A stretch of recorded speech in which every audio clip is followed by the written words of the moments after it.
So, going back a bit, Mm-hmm. if you wanted to get into spiritual work, Yes.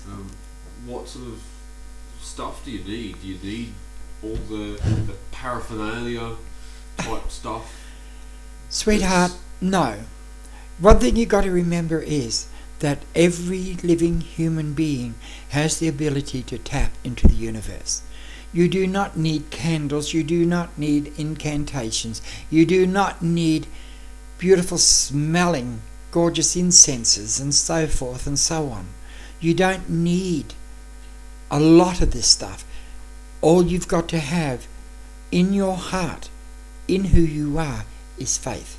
You have got to be willing to change your course and move toward what is known as spiritual energy, or what we love to call the river of life.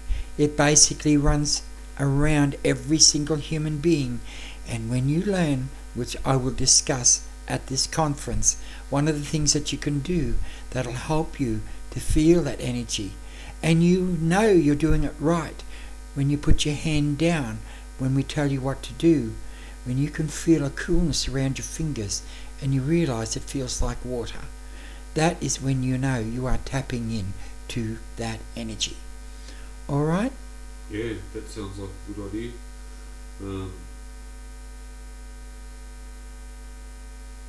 So really, you don't need all the stuff that is peddled for. No.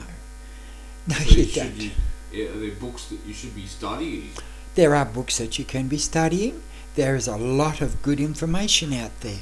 I mean, we highly believe in EFT for the simple reason it is connecting meridian points. And what a lot of people don't realize with EFT and using their mind, they can unknowingly tap into that spiritual stream, that river, to basically help them to rebalance themselves and get themselves in focus on the path and direction they wish to go.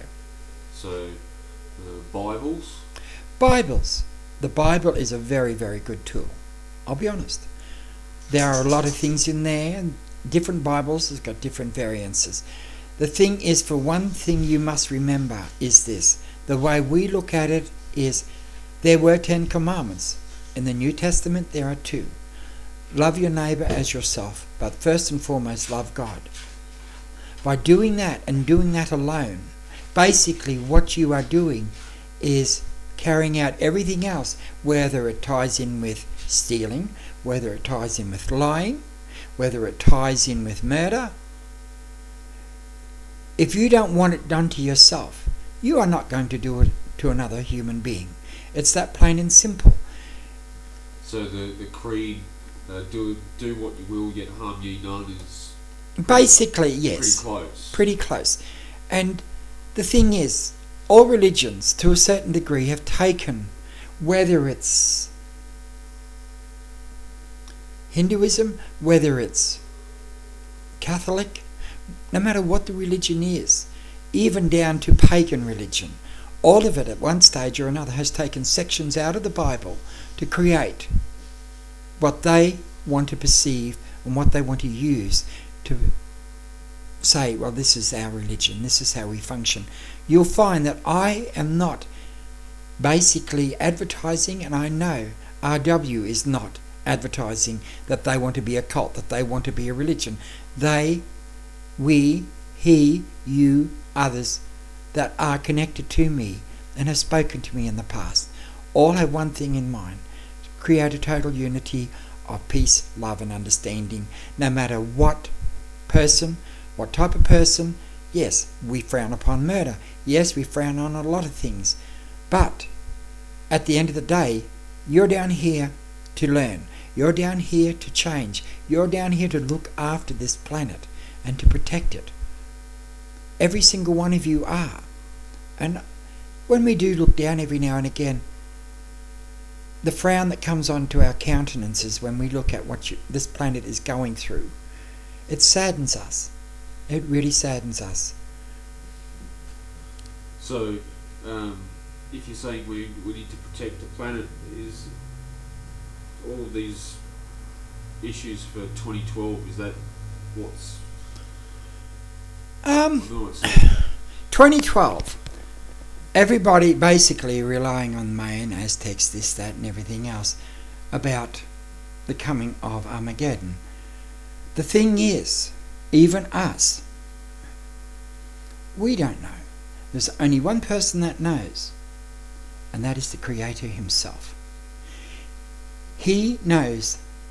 Nobody else knows the day, the hour, the minute, or the second of when it's going to hit. It could be 2012, it could be 2020, it could be anywhere down the track. But mark my words, yes, it's not really that far away. I can tell you that much. The warning signs are there. And people, if they really stop and think about all the movies that they've been making down here lately, all the big natural disaster movies, isn't that, if people are really, really looking at things very, very closely, what is it telling them? It is telling them that in the back of their minds, they know that something is amiss. They know that the planet is not functioning the way it should. They know that something is wrong.